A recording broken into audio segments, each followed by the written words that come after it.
transition. Hello, ladies and gentlemen. Welcome to another episode of the Saturday Morning RPG Show. My name is Jordan, with a silent PH in the middle, and I'm joined by my wonderful co-host, Sir Lucian, over at Sir Lucian Gaming, who is back from being away for a little bit, but we're very excited to have him here. And right off the get-go, thank you, Moa Peach, for your donation. That's really nice of you. They're very, very persistent on this Drow Patreon game they want me to run, which would be a lot of fun. I need to find time to do that, I think. It'd be cool. My so many good all over the place. Possibilities with that.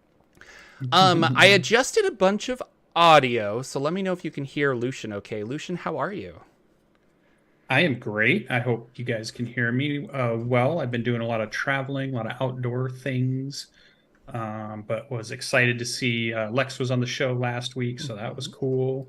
But it's always good to come back and talk about the thing we love and the thing we're passionate about, which is role-playing games and world building and just all the good gaming stuff.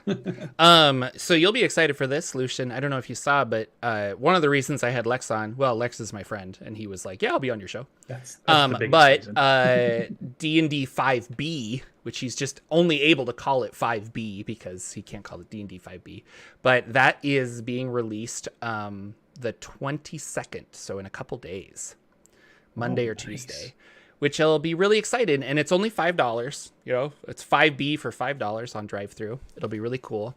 And he is, this was one of the interesting things I found about it, is he actually said that he ran a game where he told half his players to make 5e characters and the other half to make 5b characters, and they played together. So it gave me hope for the new edition of D&D. Like, they keep saying it's backwards compatible, and who knows what the power levels will be like, but because Lex used the same like structure of proficiency and stuff, the two really mesh well together. And he said, like, we didn't have any problems with power level and crazy things like that. It was just like a different style of play, but within the 5e framework, which I was like, well, that's really cool.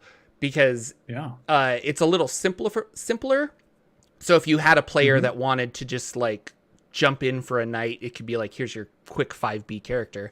But at the same time, it gave me hope for the 2024 edition of D&D to be backwards compatible too, and be like, okay, well, I'm going to play a 2024 Paladin, and I'm going to play a 2015 Paladin or a 2014 Paladin, and how that'll be really cool to like mesh well, you know. So that's very cool. That almost sounds like the sidekick or henchman thing. A little bit, yeah. Play that, yeah. But that's cool. And I think if we think about it too, 5e has been the version that's probably been the most friendly to mod and add to and tweak in lots of ways. Just you can see the plethora of all of the things people are doing with 5e, whether it's a modern game, a sci-fi game, a dinosaur game. And they could be changing small things, they could be changing huge things about the system, and yet it still kind of integrates.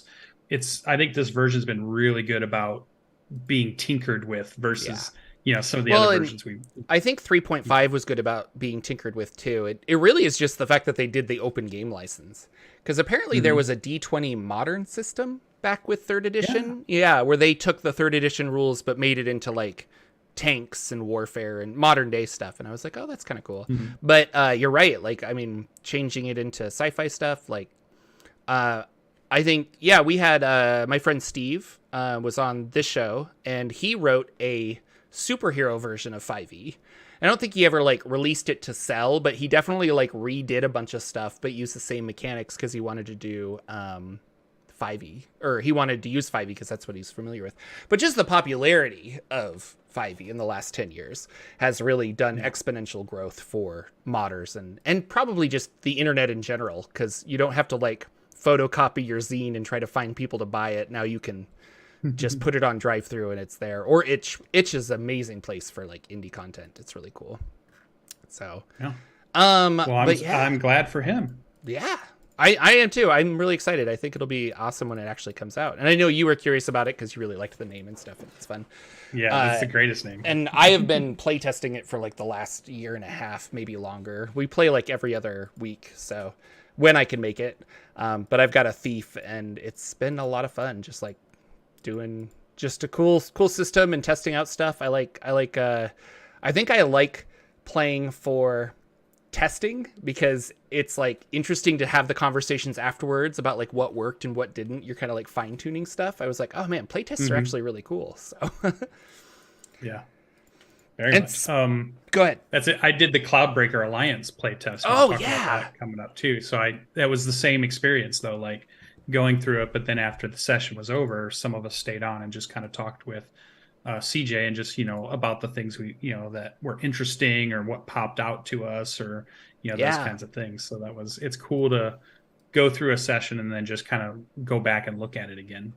It's super fun. Yeah. And speaking of playtests, we had the D&D Beyond survey for the PHB 2.0, which that was like a 50 plus page playtest. Like it was a lot. Yeah. And it got me thinking about the next one, because they'll probably do some refinements on the classes and stuff, but they're getting the feedback that they want. I think the next playtest, well, I'm wondering, will there be a spell playtest? Like, are they going to redefine certain spells? And the reason I think this is because we have the division of spell lists now. Like, this spell is on Primal, Divine, and Arcane. And certain classes will be able to get... Well, I think every class is going to have one category.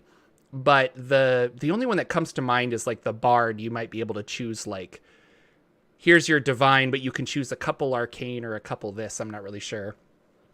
But it'll be things like Cure Wounds will be on the Primal one, and it'll also be on the Divine one, so that the Druid doesn't pick Divine, they just pick from the Primal itself. We'll see. But I think there's going to be a playtest that has, I don't know, more spells and just kind of like, here you go. And then I wonder also if we'll get like did we get a big feat playtest? Because, like, if we're going to introduce all these new feats and these new things, I feel like we're going to have to be like, here are all of the feats and where they go and how they interact, and that's going to be another one. So yeah, I think we've gotten like new ones or maybe some adjustments to feats they're thinking about doing, but I don't know if we've got, like you've said, like a comprehensive, here's all the feats, let's run a big test on all these feats and make sure it's going through, because it definitely seems like they're pushing that way, and it seems like the class adjustments they're making are around feat choices and what you can do with feats and class specific feats and those kinds of things. So it must be popular enough that they want to continue, because that was, in the first player's handbook, it's an optional rule, right? Feats isn't necessarily in the core game. It's if your dungeon master allows that optional rule, which I saw on Twitter. You and I think it was Ted were talking about, is it popular? Is it not? And I'm like, every game I played in at feats, and it seems super popular. It makes me wonder, like, it always says optional rule, but it didn't feel optional because of the variant human. And that was what I was trying to bring up, is like, I think I could just jump in and play the game and ignore feats, but human is by far the most popular race to play, or ancestry, whatever you want to call it. And when you look at the human, it's like, here's what the human can do. And you're kind of like, okay, I guess it's a little better. And then you read further, it's like, here's the variant human, where you can go to this page and read all of these different feats. So I've never played in a 5e game. And I've even played Adventure League, and feats are there. It's not like Adventure League was like, oh, by the way, that optional rule, we don't allow it. It's like, well, you don't allow the optional rule of... I forgot what it's called, but like flanking. Yeah, thanks. That's the word I was looking for. You don't allow the optional rule of flanking, but you allow feats because they don't feel optional, even though you've said that they are. So every game I've played has had feats, because whether we take them as ability score increases or feats, that's what feels optional, I guess. Because it's always like, I can't tell you how many campaigns people have started level 1 with that, so... but even how many ability score increases the fighter gets, I really think you need feats for the fighter, because I was playing a fighter, and by the time we got to like level 13, I'm like, I'm maxed out on this, so I guess I'll take a cool feat that does this. I don't know. So unless I really want to up my charisma, which, that helps your saving throws by 1, but it's like at that time, I'm like, I'd much rather have a new thing to play with. So, and I think one of the reasons that human variant is also popular. I think it's a couple of things too. So when not only did one thing help kind of push it to be popular, but it was one, you got to really choose kind of where your ASI points went, even in the beginning. And I feel like a lot of people just want to be able to put their +1 or their +2 in the spot they want it to go versus I'm playing my dwarf or I'm playing my elf and it goes to these areas, even though they Yeah. could pick, subclasses. And I think human variant gave you that. Then it gives you feats right from the get-go, right? And so that's another, and then that gives you more choices. So now you just gave me two things that give me a lot of choices. And I think that was just like one of the things that pushed it to be super popular. I picked it a lot when I was min-maxing certain characters. Other ones, if I just had a theme, I just stuck with the theme. Like I didn't really care. But Yeah. if I knew I was going to min-max, Like, boy, it was a variant human, and I was going to do yeah, feats and all kinds of multi-classing and everything I could. that's a really good point, because if you were like, I'm going to play a dwarf, they're like, here's your strength and constitution, unless you choose this one, and here's your like constitution and wisdom. And so if you wanted to like min-max, then yeah, and so the players kind of gravitated towards those. I wonder if this will turn into like advanced Dungeons and Dragons 5e or something, where it's like, it's kind of compatible. There are people that'll probably still play the 2024 or the 2014 version, but the new version that's coming out is going to be the standard. And then will that get too confusing for new players? Probably not with online character builders and stuff. Like, a lot of people don't have to get into the nitty gritty of the book anymore. Like, there's so many character creators that'll build it for you and things like that. And we were talking about that with Pathfinder, how you wanted that for Pathfinder, to help you out. Yeah. So, absolutely. Well, and I think if you're going to embrace the nostalgia of 80s Dungeons and Dragons, right? Because 70s Dungeons and Dragons is really kind of like OSR leading into early 80s, I think. And then mid 80s, late 80s is advanced Dungeons and Dragons. So why not, if you're getting all your Stranger Things and you're getting all these things that kind of harken to D&D is cool, it's back again, it's retro, and 80s stuff is cool. Why don't we go back to Advanced Dungeons and Dragons 5e? Use the advanced. I think it's going to be great. Embrace the nostalgia, right? Just full on. But I think they're doing everything they can on a game. It's clear the community and the people, the fans of it, don't want it to change too much from what it is right now. It's in such a place that it's accepted. They don't want the big changes. Nobody is looking for, hey guys, we've got this new 6E and it's kind of like 4E, like when they just decided, hey, let's redo everything. Let's redo the engine and all good intentions. But I think they're at a spot right now where they can't just say, hey, we're going to rethink everything. Initiative's different. Combat rounds are different. Everything is just different. People just like the way it plays, like the way it runs right now. That small changes are good or additions are good, but the structure, everybody wants really to stay the same. And I think they're leaning into that. And I mean, they are leaning into that because of the putting it in Creative Commons. Like this, I mean, this is the future of Dungeons and Dragons, and I think we'll always call it Dungeons and Dragons, but whether you're playing Tales of the Valiant or all these other things, like I think D20, roll over, check your bonuses, 6 ability scores, like that is going to be, the game. And so that game will exist. There will be others, but but like, Pathfinder, what's their summoning class, the Eidolon class or something? I've always been interested in summoning and pets. I think now that this is in the Creative Commons and with the new edition coming out, we're going to have all of these crazy pet rules, and people are going to, they're already statting up games where you're playing, like a bunch of rats, and they use the like rat monster block or something. And it's like, this is going to be a really low key game, but it's familiar because you're still rolling a D20 and adding modifiers. And so, and saving throws. And we all understand that. There was a video on their channel with Jeremy talking about the survey results they got back for the paladin and the druid. Yeah. And what leads into that is the wild shape, the big conversation that's been going around about wild shape, because the idea that one of the things that Jeremy said that kind of stood out to me, and I actually recognize this, is that they want to not swamp a player who says, I'm going to pick a druid and I have wild shape, but now I have to pick from 100 different stat blocks of what shape am I going to turn into, or what couple of them are, or do I have to have them all ready, or how am I going to run that if I'm choosing a different one every session, and my dungeon master's keeping all the stats and all the stuff going. And I just thought, I'm so glad they're looking at that, because the desire is to be able to do those things. But the game engine right now makes that clunky. So there needs to be like something that helps with this massive, lots of transformations, or like you just brought up, pet classes, right? Because if you can streamline that so it's not a big deal and it's not a big hampering, then pet classes are a no-brainer at that point. They only become harder, I think, when you start to say, like even a pet class where you say, well, you get one pet, you can kind of build that now and not be too clunky. But if you said you're a summoner and you can summon 30 different things or 15 different things, that's a whole new ball game in the way that the engine runs at the moment. So, or the mechanics of the 5e and the wizard can do that. You could summon like 15 squirrels, and it does. If you're rolling a d20 for each squirrel, it's kind of like, But I'm glad that you brought up that druid, because I think it highlights a problem that we're seeing with this, is like with, I guess bloat is what I'm talking about. Like, will players be like, that's too many feats to look at, I don't want to do that.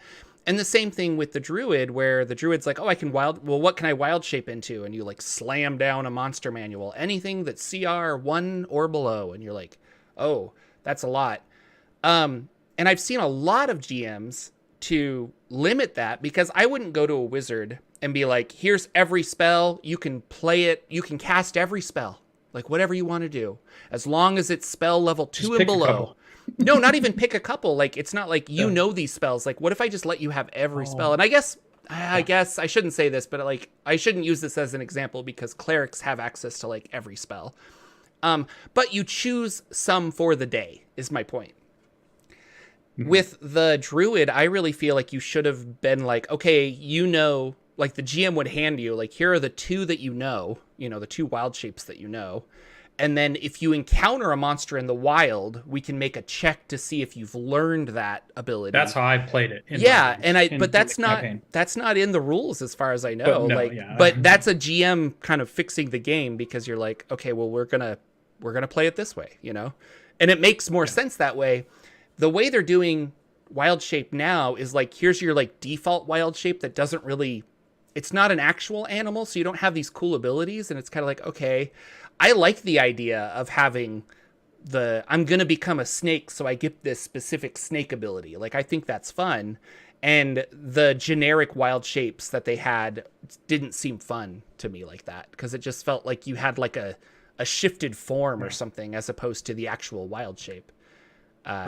But and they're figuring it out. You have a blockbuster movie out where your druid changes into, and that's what every druid wants to do, a hawk, and then an owl bear. So you can't tell me I just get CR1.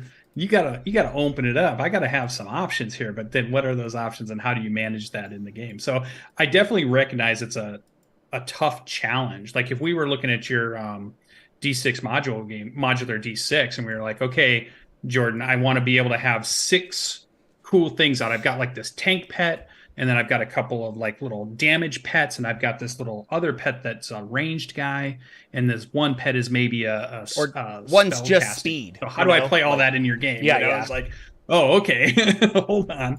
So it's a lot. So they have to come up with ways to do it, but it's something that people want. And so trying to divorce like here's your stats, it doesn't matter what it looks like, you can say what it looks like. I think you're exactly right. I think you lose something to go that route. It feels like you're gaining something, because you're saying, well, here's your stats, so those don't change, and you can say I'm a hawk, or I'm a snake, or I'm a whatever.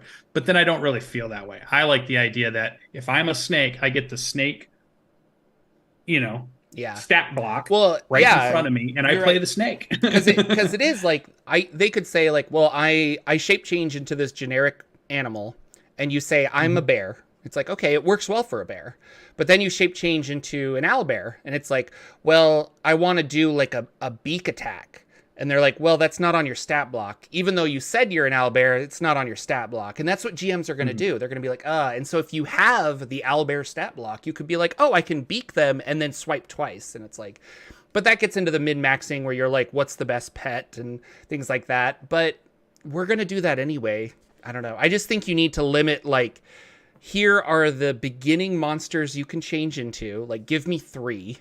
Give me the sneaky snake, or a like a snake or a spider or something. Give me a bird or a weasel, I don't know. And then give me a brown bear, because bears are awesome and they're like the good tank and damage. And then as you level, you need to be able to go out in the wild and see more animals and make pet choices and stuff, or wild shape choices. But yeah, it'd be cool.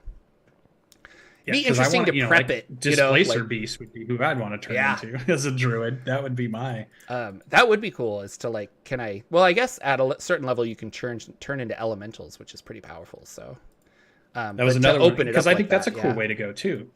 So, yeah, not just creatures, not just animals or creatures based on how the player's handbook is, because you could have monstrosities and aberrations and all these things that I think would be cool if it was like a druid subclass that let you do that, right? So maybe you can't turn into the bear or the horse or any of the other things because you chose aberration. So you only get to pick a couple of aberration ones, but now all of a sudden you can be a slime, or you could be, whatever. You can be something that's from the book that's kind of cool, and you play the stat block. Or you use your wild shape to grow eye stalks out of your back, and then you can fire lasers like a beholder. Like, that would be awesome. So yeah, we should write that subclass now. That would be so awesome. So Druid could be very cool, but I recognize the difficulty of you're going to give that type of option to players, and that's a lot, right? You can't make everybody happy is the problem. I think that's what it always comes down to, is like this. And he even said in that interview, like, half of you really loved this new druid, and the other half were like, you tearing the game apart, and what are you doing? And so you can't make everybody happy, and it is this like, what's best for the game experience overall, and then I guess people will tweak it from there, So yeah, the rule is streamlined, and the second page options are for when you want to expand and explode. For those people that want more options and more bloat, they're optional, so that makes just that clear, easy boundary for that dungeon master to say, oh, we're just playing this right now. That's, keep the game easy, streamlined. I'm learning the rules. I don't want to get too crazy. Or, yeah, let's embrace it all. Like, I know my dungeon master, Danimal, he lets us do all kinds of crazy stuff. So he would let us do all kinds of different pets. And he did when we did wizard summonings and all that stuff. All of a sudden there's, there must have been 10 or 15 other creatures in a fight all of a sudden, and we had to come up with mechanics that make it quicker to roll either them as a group or their initiatives all in the same spot, so it's not getting all clunky, or just ways to streamline some of that, and then it could be fun to play them in it. So I'm excited for it, because I love a pet class, and I think pet classes should be in all role-playing games. Critical Role announced a new streaming series using their system, which is kind of, I shouldn't say a big deal, because they've done other systems, but this will be interesting because it's their system. And I don't know if they've played a horror actual play before. I'm trying to think if they've done like a serious kind of, I feel like they have, but maybe not. It just feels like a Critical Role thing to do. Yeah, but those are kind of silly a lot of times. This one is going to be pretty serious from what I hear. It's called Candela Obscura, which is the obscure candle in Latin. And the promo pictures, they're all dressed in like Victorian garments, and it's going to be like Lovecraftian stuff. But I'm excited because they're going to use their Illuminated World system, which they're featuring at Gen Con. So if you're going to Gen Con, that'll be kind of cool. You can play test it and stuff. I'm excited to see it and go to their booth. So we'll see. But yeah, it's pretty awesome. And that's going to be starting in 5 days, May 25th. So we'll get a preview of this Illuminated World system and their new horror actual play, which, if it's a limited run, I might check it out. Like, I can't follow Critical Role anymore, but like I could listen to a 6-episode thing. That would be like a lot of fun, So. Yeah, live plays nowadays are getting harder and harder for me to watch versus 5 years ago or 6 years ago, I'd watch, every single minute of in 3 or 4 different ones. But yeah, it's starting to get to the point now where I've watched so many and I'm in so many games and I played so many games that watching an actual play is a little rougher. Well, it's like, I was just trying to watch TV. the one they had on Dimension 20 Yeah. where they were all vegetables or something. And I was like, Oh, that's fun. Mercer was the GM. And I was like, what's going on here? Because it was all kind of funny. And I got about, I don't know, about 45 minutes in, maybe an hour. And I'm like, oh, okay, that's about as much as I can do. Yeah, I agree. And I was just thinking, like, it's like when your friend is up there and they're like, oh, you should watch Inuyasha, you'd love it. And then you look at the episode list, you're like, nope, I do not have time for 700 episodes or something like that. So that's how I feel about Critical Role at this point. I'm just so busy that I'm like, ugh. But I do like to get the highlights of it, like when they do fun vegetable games. Like, that's hilarious, So, Kobold Press announced their Kickstarter soon for Tales of the Valiant. And I feel bad because Paizo's releasing their Orc license and Kobold Press is doing this open roleplay system that they're coordinating with. And I think, I don't know why, but I'm getting the two companies confused. And for a little while, I was telling some people, I'm like, yeah, Paizo's making that Tales of the Valiant. And they're like, no, they're not. And so, but Kobold Press is different from Paizo. Paizo's really republishing Pathfinder to not use the OGL license, the open game license. Yeah. And Kobold Press is going in a different route with, this is their version of Pathfinder in a way. This is Tales of the Valiant is their Pathfinder. It's like, here's our own role-playing game separate from D&D that all of our past stuff will work with. Chef's kiss. It's going to be awesome. There's no date on this Kickstarter yet, which is frustrating, but maybe that's for a reason. So just the coming soon. Yeah, but they have 8,000 followers so far. And I think Ben Milton had 5,000 followers when his launched, and he's at 500K plus. So he's doing this will probably do very well. I know a lot of people are excited for this. They've been releasing the playtest material and things.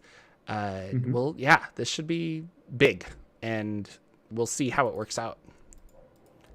If anything, we have more games to play, which is fine. So that's always better, right? Yeah, more games to try out.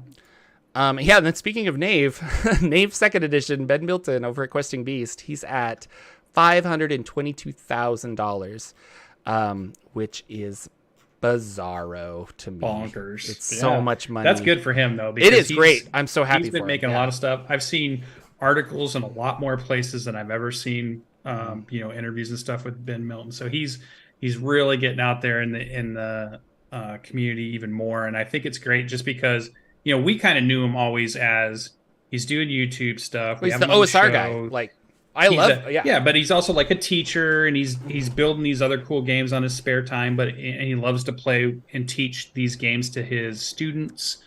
And we've gotten to talk to him, and he's really great about thinking about how OSR and how rules work. And all his videos are about kind of looking at how these different OSR products out there that he sees out there that people are making, and what's cool about them, what he likes about them, and all those kinds of things. And now his game is just really skyrocketing, so it's just great for him to do that. He played the long game really, really well. Because I wonder if he goes full-time now or if he'll keep teaching. That's a good question. Who knows?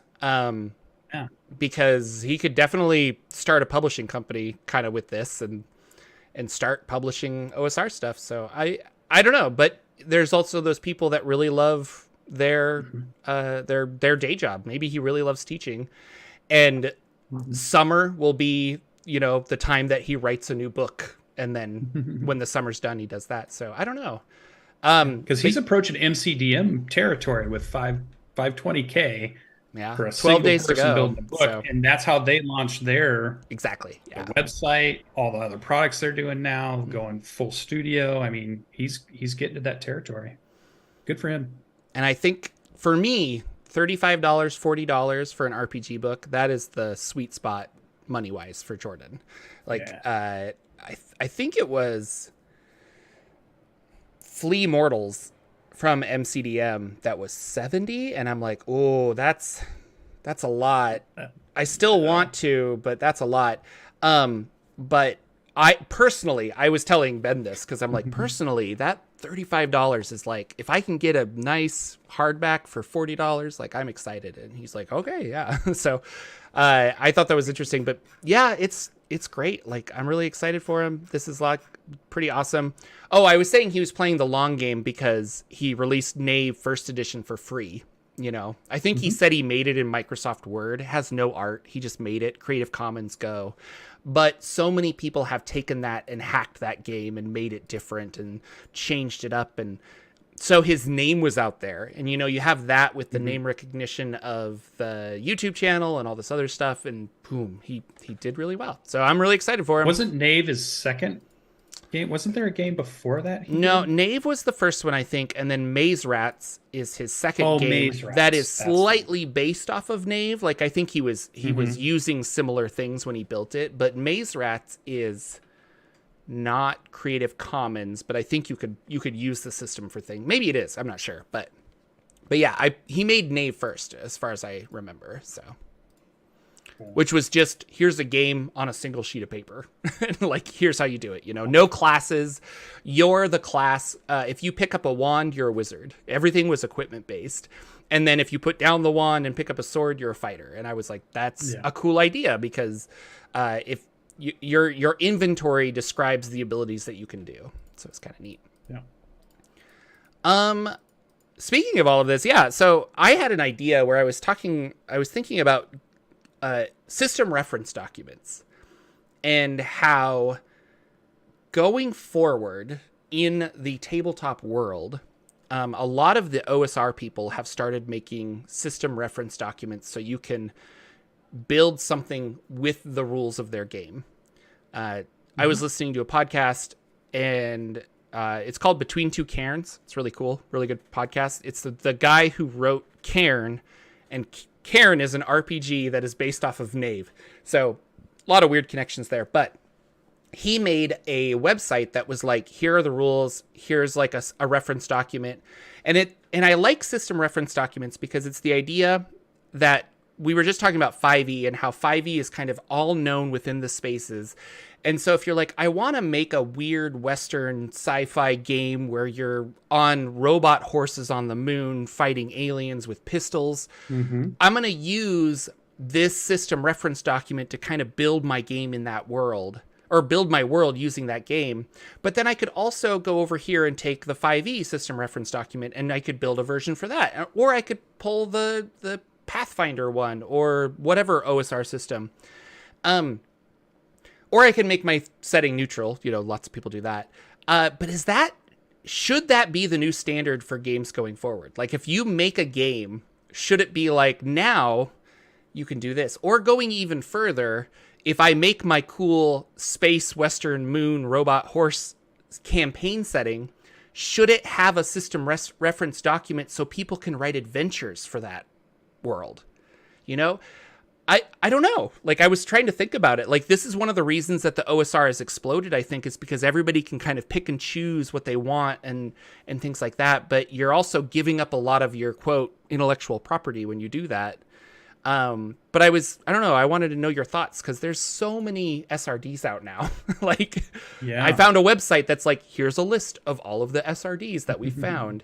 And there's D&D 5e, Pathfinder, 3.5, Fate Core, Fudge, 13th Age, Traveler, D20 Modern, Gumshoe, Open D6, like Dungeon World.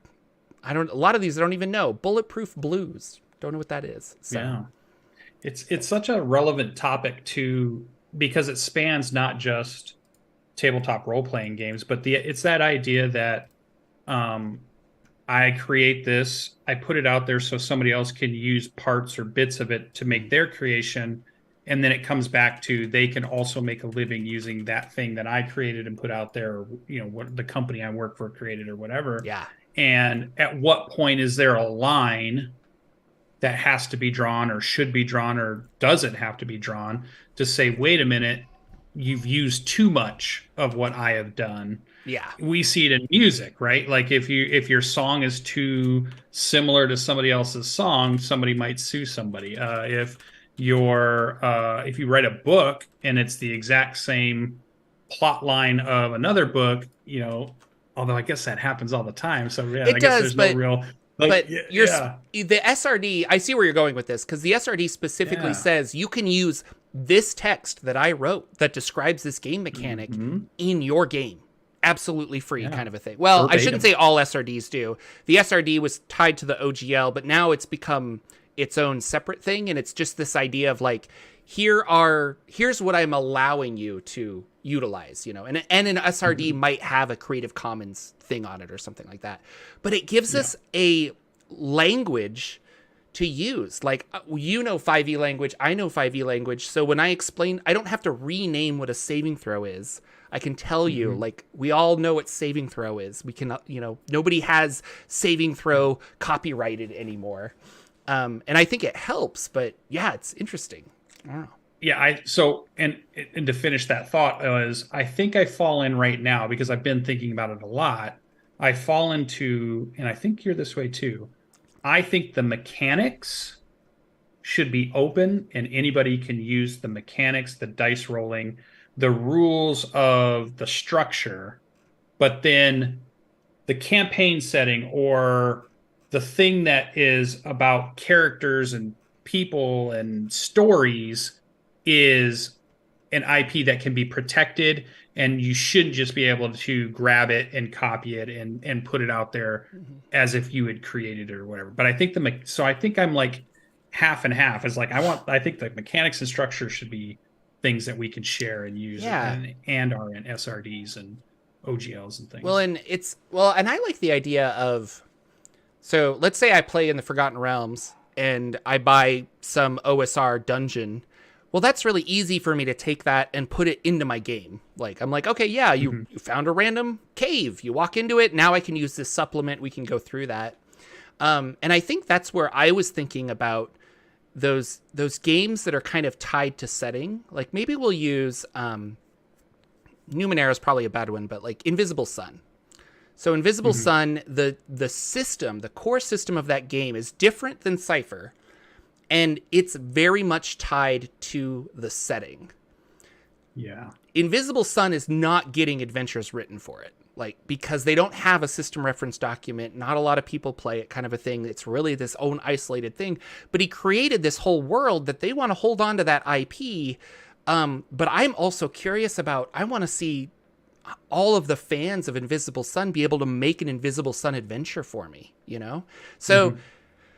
I don't have an answer to this question, but like, where's the give and take of that where you're like, I want to give just enough? And that's why I think the original question was like, should that be a standard? Like, if you're making a game, should it just be assumed like, and maybe you can't, I'm looking at Alien on the back of your wall. Like, maybe I can't Mhm. do that with Alien because it's a franchise or something, but, I don't know. It's kind of like that's such a cool world, and I feel like you can't build something directly for Invisible Sun. I would have to build something adjacent and neutral, and then kind of explain like, here's, you know, off the Well, record, here's how you could convert it for Invisible Sun. Like, but you can build things. You just have to give a cut to Wizards of the Coast if you're going to use Forgotten Realms, like right? in Yeah. the DMs Guild. So you could have the That they SRD do. and They the have that. Yeah. OGLs. You could have a program that lets people use licensed stuff, but they get a cut. And then they still have another opportunity to say, well, me and Jordan have a publishing company and we want to do a Forgotten Realm world book. We could negotiate a license with them to do a Forgotten Realm book and go through the full business route. So there's like three routes Yeah. of tiers of what can happen and what we could use or what we couldn't use or what we'd have to do to be able to use. You know, we want to use Elminster Yeah. in our thing, or we want Dritz to show up on the cover. You know, they're going to get some type of cut of that, or we're going to have to get permission to do that if we want to try it. So I think it's still kind of lots of gray areas. Maybe there's no solid line. It has to be case by Mm-hmm. case, maybe. And I know there's just a lot of people that like to protect intellectual property, and I'm not a huge fan of turning intellectual property into such a commodity that people are like trading it like it's stocks or whatever. Like somebody can go buy, well, I just bought, you know, this song that was from the Beatles and I purchased it and now it's mine. And now if anybody wants to run it, play it on the radio, they're going to pay me for it because I own it now. And it's like, it's just such a weird, Yeah. I don't Doesn't want like Michael our games to Jackson. get to that. Yeah. Yeah, I don't Well, want he the games to died, get to but I thought Michael Jackson owned a lot of the Beatles' music. And it just felt wrong. And so you're right. Like, Michael Jackson was getting royalties because he owned the music, but it's like, you didn't write that music, you know? Yeah. And so... But you brought it like a product. But they're like trading it like stocks and stuff. And so and that's how companies start collecting intellectual property. And it's like, oh, you own this. It's like, but how does a non-intelligent company make something? It was the people that made it, but now we're getting into the Communist Manifesto. I don't know. Like, slow down. The workers should seize the things of production. I don't know. Yeah. But it was kind of fun. If you're curious about this, I'll put a link in the chat. Actually, there's Dice Geeks was just like, here's a list of our SRDs, and so it got me thinking. Like, if you want to make a game, start here. Like, find it and be like, oh, like I could make I can make this type of game or this type of game, and these are usually very free, and they want you to use their system to help elevate it up and to build cool things. So Lucian wants to make a MechWarrior BattleTech game, and I need all of the different systems that I want to use to do this to be in SRDs and OGLs so that I can do it. Because I want D&D 5e rules for role-playing and pilots outside of mechs, and any of the negotiations, diplomacy meetings, that kind of stuff. 5e rules. I want a mech combat system that's a little cool and crunchy and strategic and moving miniatures around or moving things around in your Roll20. And so I want a little bit more cohesive combat system. And then I want a economic system that's tracking everything that's happening in the downtime between the sessions, like how the market's fluctuating, what's available for somebody to salvage, what are the prices of things? What's the price of labor? What's the price of hiring things? And like tables you can roll on so that moves around. I think it was like Stars Without Numbers has the ability to not only create the universe and galaxy you're working in, but then it has tools for you to continue that galaxy forward as if it's a living, breathing thing with fluctuating prices and things that are happening. And, I like that. So I need a third system that can handle kind of that piece of it. So it's like an economic engine, a role play engine for interactions, and then a combat. Yeah. And then how do those interact with each other? Like, that's the other thing, because you could have those three separate things but building or I shouldn't say building another system, but like unifying them in some interesting way. Yeah. Where it's like, I'm going into combat, but I have less fuel because I was angry to the Space King, who then pulled the stock market back. It's like, oh man, ramifications after ramifications. So sounds like Star Citizen. I think that's exactly what he wants. Yeah, probably. No, I like BattleTech. I like Mech Warrior, or like a Robotech would be the style. A Gundam would be kind of the style I was going for. But I wanted the idea that, what are fuel prices and how do they change? And what are the things that do change that, so that the players have to figure out a little bit of the economics of running a mercenary company. Like, if you're going to run an Acquisitions Inc. game and you're running the corporation, well, what's the little corporation piece of that's going on? Plus, we get to role play and goof around and do all the cool things that we do as heroes. But no, I think that these other pieces. Yeah, I think that could just be downtime mechanics, and it got me thinking of when I ran Ghosts of Saltmarsh, we really heavily used downtime mechanics, and it was fun. Like, players were excited to go back to town because they got to like have a week of being like, oh. And, thinking about Dungeon Crawl Classics and how the week, or in DCC, go ahead and take a drink, guys. Sorry, I always bring this up. In DCC, you take, it takes like a whole day to get 1 hit point back. And that's a rule that I've never really enjoyed, because I feel like it just everyone gets too cautious to actually play the game. So I kind of got rid of that, and I'm like, you get your health back on a long rest. But if you were doing downtime mechanics, it's like, here's the health you have in the dungeon. Once you leave, now we can do some downtime. You have 2 weeks to heal. Could be a lot of fun to do something like that. And reasons to do it. Like, you're running a part of your company or mercenary group, or you're resupplying, you're restocking, you're like, I want to invest in this fishing Yeah. Enterprise, and then, oh, I lost a bunch of money because he died at sea. But now you have a quest to be like, let's go find the boat that sunk and why it sank. And, I don't know. Like, there's a lot of stuff that can do that. Gary asks us in chat here. Well, he asked me if I was going to make an adventure or a book in the Forgotten Realms, where would I place it?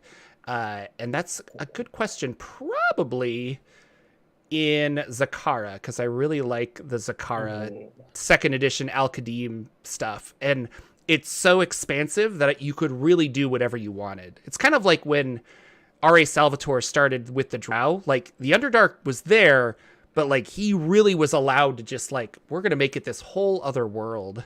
And so that, or maybe on the other side of the ice, of Icespire, the mountains there, like north of Icewind. I did the other continent, Revenor, which is what I called my campaign. And I had my people sail across the ocean to Revenor, where Revenor and Maztica, and I think there was another name for it, like Crow, it had a CH in it or something. But there were two names for it, but it's kind of like the equivalent of the Americas and South America's continent, sort of ish, in the Forgotten Realms. But if I had to stay on the main continent, I want to do Myth Draenor. I really think that and Thay are two places we should be adventuring, and there should be books on already. And I know we're getting Thay, but that those would are be the two that are super if I'm not doing Zakara, I think it definitely would do Thay, and that northern area of the Forgotten Realms has some really interesting. I think there's the Iron Throne, Blood Throne, something is up there. I did a video on it, but lots of cool stuff you could do. But definitely, I think Al-Qadim cool places. So it's my favorite. Al-Qadim would be cool. Yeah. Well, speaking of mechs, I've been working. This is why I brought it up. Yeah, this is why you brought it up. So I've been working on a lot of stuff. I have this D12 system for D&D or for RPGs that I've been working on that I tentatively named Tolv, and then modular D6. But I had an idea of I want to do something to get my name out there, in the writing sphere of tabletop stuff, and Absolute Tabletop and Matt Click, they're releasing a fantasy-based version of the Mecha Hack. So the Black Hack is a hackable RPG, fantasy RPG. They took those rules and turned it into the Mecha Hack, which is a really fun RPG if you want to run giant mech games. And now they're doing another one, and I'm sorry, I'm blanking on it. Maybe I have it written down over here. Yeah, Aether Nexus, which is kind of like the anime Escaflowne and stuff, where it's like it's fantasy and you're powering your giant mechs by magic. They're probably built out of like stone and ceramic and stuff rather than hard metal. And it looked really cool, and it got me thinking about like, man, what if I made a mech game? Because we always talk about mechs and stuff. So Nate Tremay wrote a game called Tunnel Goons, and this is the same thing that Ben Milton did with Knave, is he wrote Tunnel Goons and he gave it away. He's just like, all of it completely free. It's only 2 pages and maybe it's 4 pages. No, I think it's 2 pages and a character sheet. And so many people have taken this and they've made all kinds of crazy games like Wizard Goons and something. And so he always takes the idea of Tunnel Goons and makes it into something else. So I started looking and I couldn't find a robot one. And I was like, oh, and so I started writing Mecha Goons. And I've done like 5 revisions of it so far. I haven't playtested it yet, but it is a very simple idea. And so if you're on my Patreon, I have been uploading PDFs there. And it's fun. I don't know. It's kind of been a fun writing challenge. And it's something that it doesn't feel daunting because the mechanics are already there. I'm kind of just tweaking the theme and adding stuff where I feel like I need to add it. But it's been really like a fun creative endeavor. So I've been working on Mecha Goons. I don't know. You want to play Mecha Goons one day with me? I absolutely do. Yeah. What it reminds me of is like John Harper, who did lots of cool games, but he's always about every now and then he challenges himself to make a 1 or 2 page RPG challenge.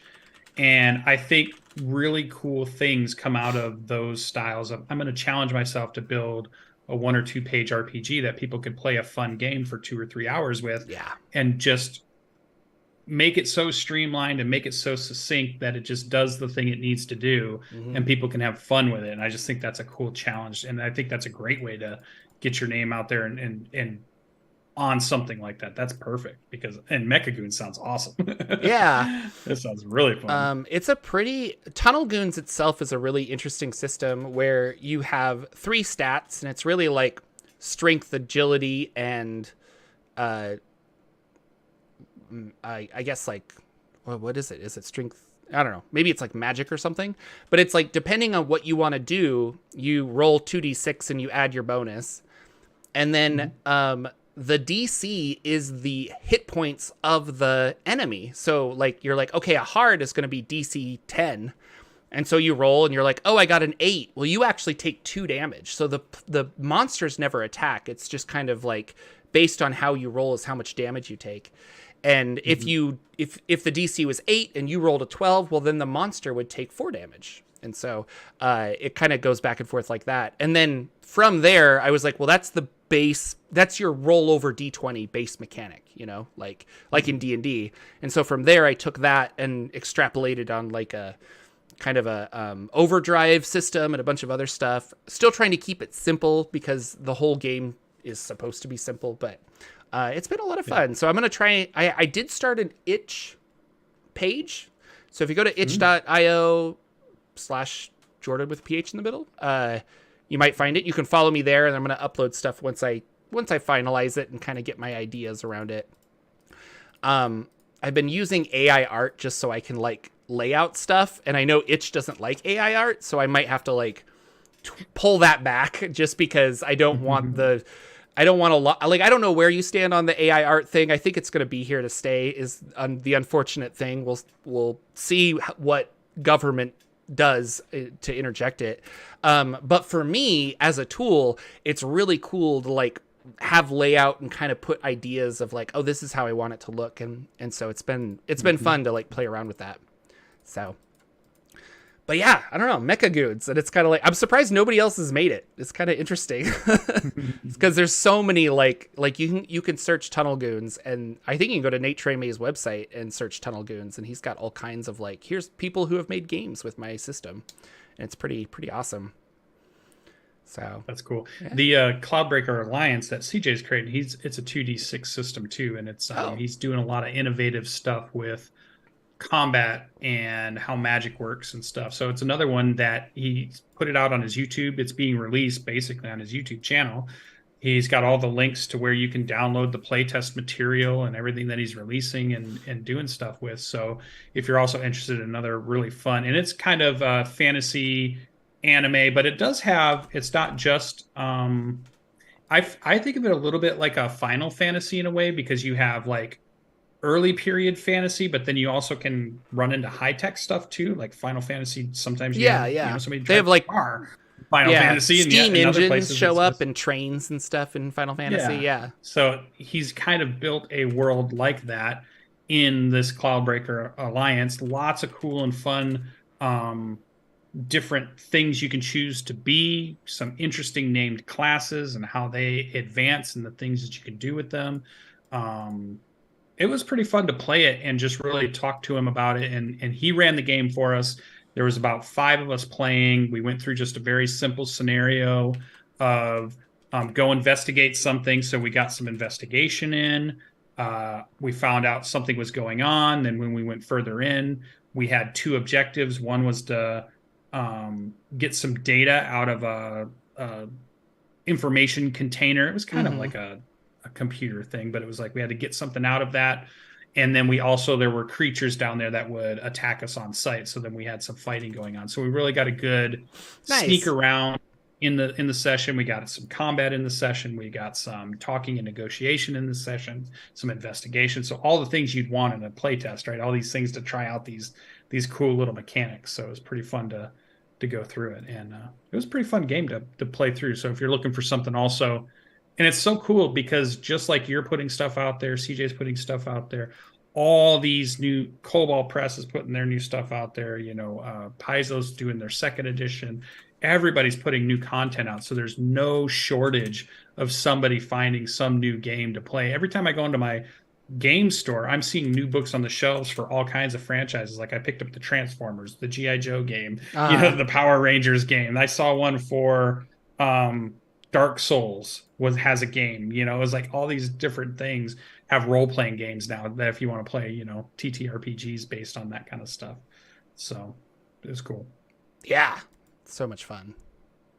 What did you get to play games this past? I mean, it's been like 3 weeks since I talked to you. So it's like, true. What kind of games? How's the Raw to 7 parts or the Modron March? March, yeah. So so I kind of had I don't want to say nervous breakdown, but I was just like, I can't handle games right now with my house in disarray and things like that. Right.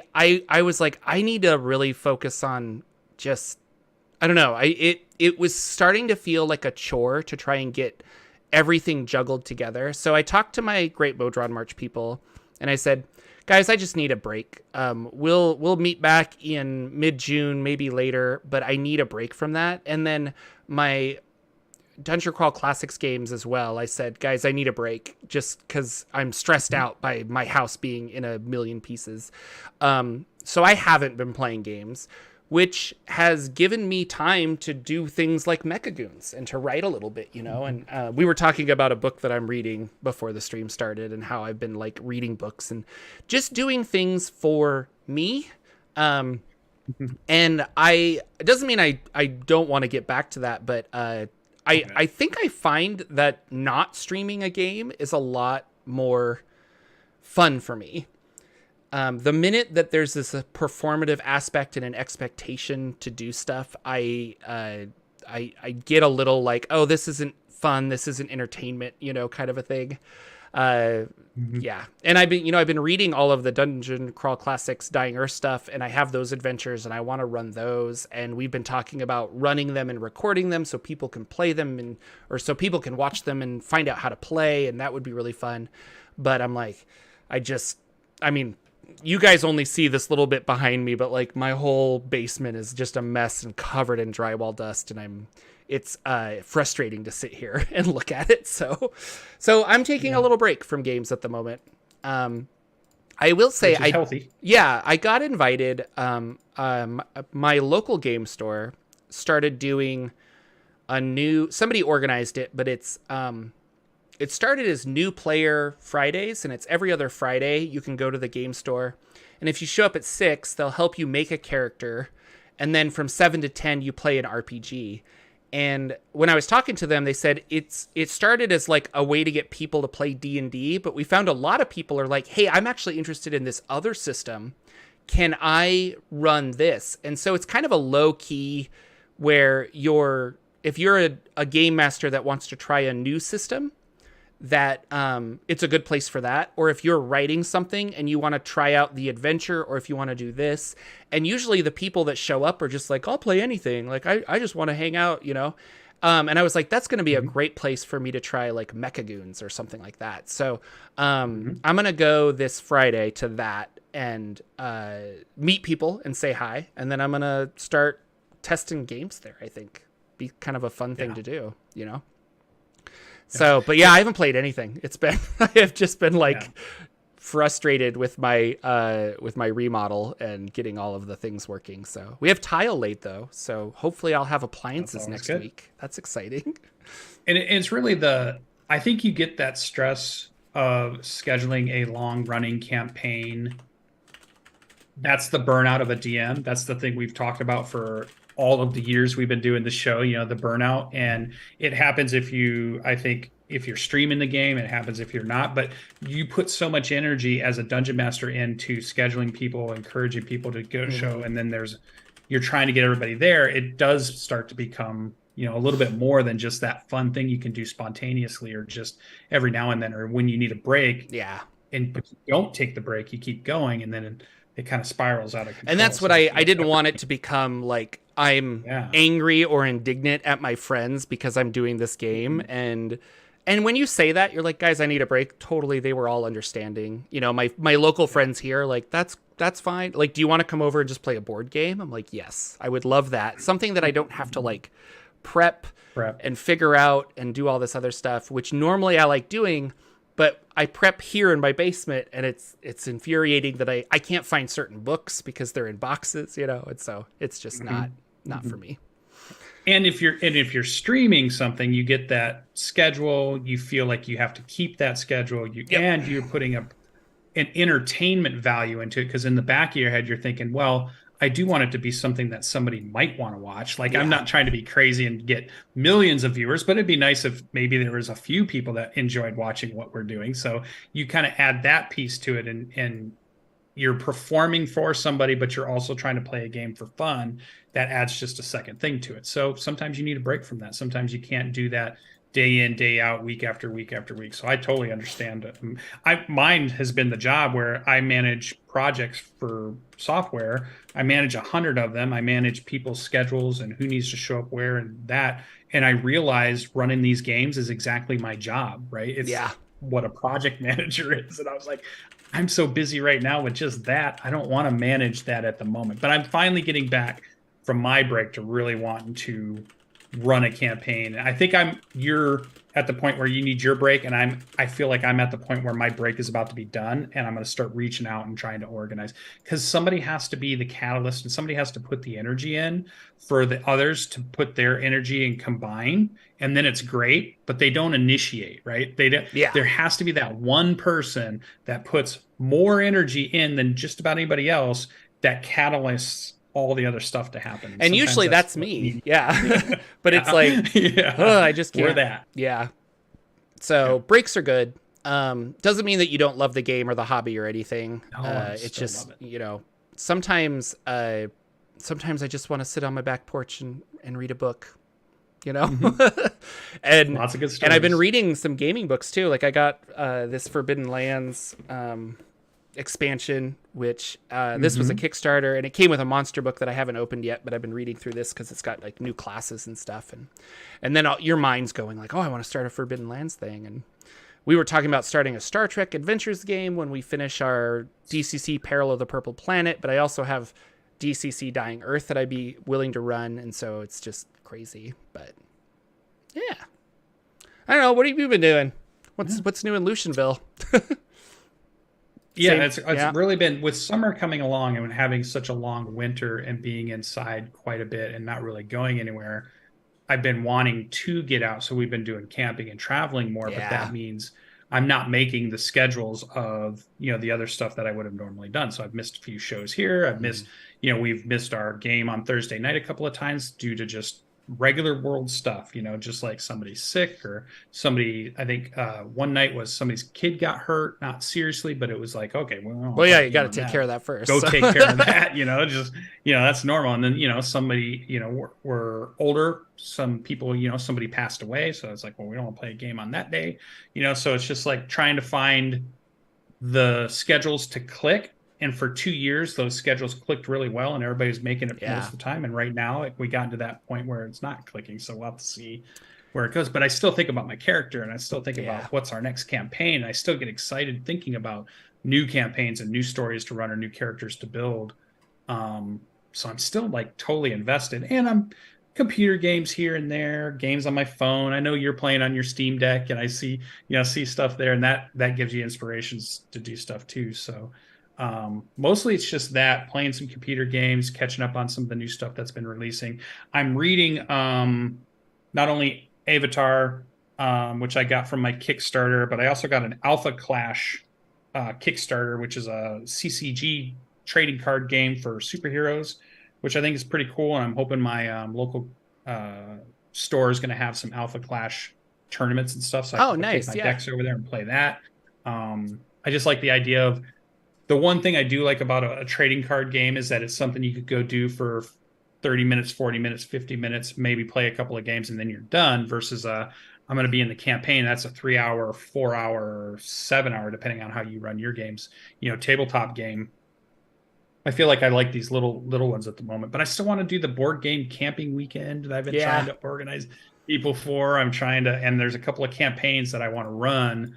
And I want to reach out to, the community to try to find some more players, because that's how I found Danimal, our dungeon master. And that's how I got to play with a bunch of other people who were just fans of the show, signed up and played in Revenor. And I played all kinds of people and met some really cool people there. So I feel like I'm ready to get to that point again. Just like you're talking about your Patreon game with the Drow, which Oh I think yeah, is cool. Well, that's Moa. The other cool thing about that is you get to play with some fans of the show and some other people, and maybe even meet some new friends that we have. So and then Gen Con's coming around, and this PAX West is in September, and PAX Unplugged is in December, and I might try to go to one, if not both.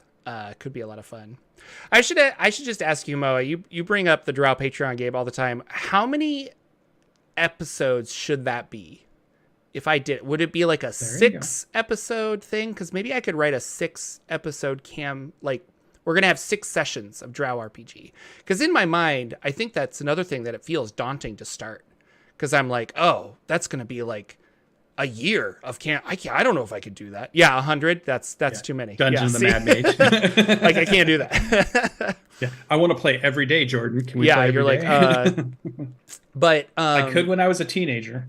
I think more than 8 would be the max. Okay, I think more than a one shot, obviously, because I one shots are fine for new systems, but if we all know how to play D&D, it's like let's do more than that. I feel like 6 to 8 is that number where you can get a good arc in. Yeah. You can get some character development in. You can get some character advancement in that's not too crazy and out of it. And the story could really have, some ups and downs, some roller coaster to it. Versus if you do a 1 or 2, you don't really get too much in that. You're just kind of who you are and the story kind of plays out. But I bet a 6 and 8 would be perfect for, give you that cool arc. Build suspense, build. What would be fun is I should take a week off of work, and then every night that week, it's like Monday, we're going to do 5 sessions, Monday to Friday, or Monday to Sunday, and we'll do 7 sessions or something. And then it would just be done and over. But like how many people could commit to that? I have no idea, but that would be interesting. But no, thank you, Moa. I'm putting it in my brain. I shouldn't say Moa, Mao. Mr. Peach, Mrs. Peach. I don't know. Hi, you're wonderful. Thank you. That's our show, ladies and gentlemen. Well, thank you so much for watching and all that other stuff. We're on the internet. You can find us on YouTube. You can find us on Twitter if you're still hanging on to that cesspool that is Twitter. I just started a Substack, which some friends of mine told me to do because it has a way for to kind of like reach out and collect emails and stuff so that you guys could be notified about Mao. Okay, thank you, Mao. So you could be notified about projects that I'm working on, kind of like Mecha Goons if it ever goes up, which it will. I just am figuring out playtesting and stuff like that. And if you are interested in the rules right now, they're on Patreon. So for as little as $1 a month. Anything else before we take off, sir? No, but I can't wait to keep gaming, coming back. The show is great. It's good to see you. I can't wait till your house is back in order too, because I know you'll be less stressed. Yeah, we should have a new D&D book coming out soon, the Bigsby's Giants, I think, and that'll be interesting. We'll see what comes with that. So, thank you guys so much for watching, and we'll see you all on the next episode of the Saturday Morning RPG Show. Take care.